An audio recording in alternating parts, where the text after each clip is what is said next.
Okay, so kidney stones are made out of oxalate and calcium. Yet, people who consume low calcium diets are more likely to get a calcium oxalate kidney stone. And vegetarians who eat a very high oxalate diet tend to have less of an incidence of calcium oxalate kidney stones. How does that make any sense? How do we circle this square?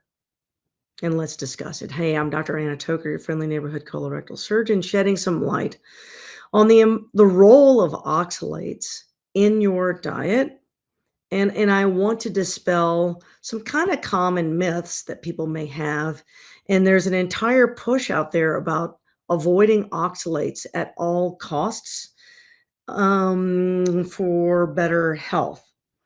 Now, I'm going to give the caveat. There is a small percentage of the population that has a genetic preponderance to creating kidney stones.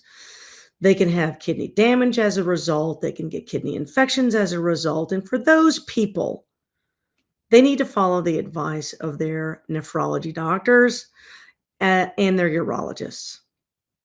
If you've had one kidney stone in your lifetime, or you're just a healthy person where the thought of a kidney stone scares you, which is 90% of the population, let's be honest, um, don't fear the oxalates so much because your body is certainly much more complicated than calcium plus oxalates equals kidney stone. A lot of steps have to occur within your body for this precipitation of a stone to occur.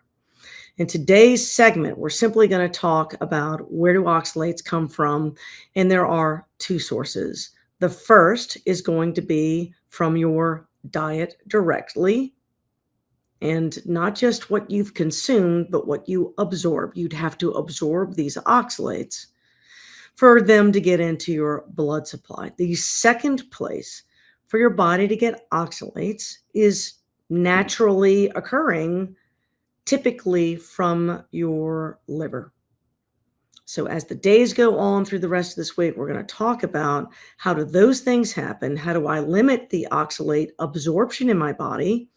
How do I minimize the oxalate production in the liver? And then we will cover why do these stones precipitate in the first place?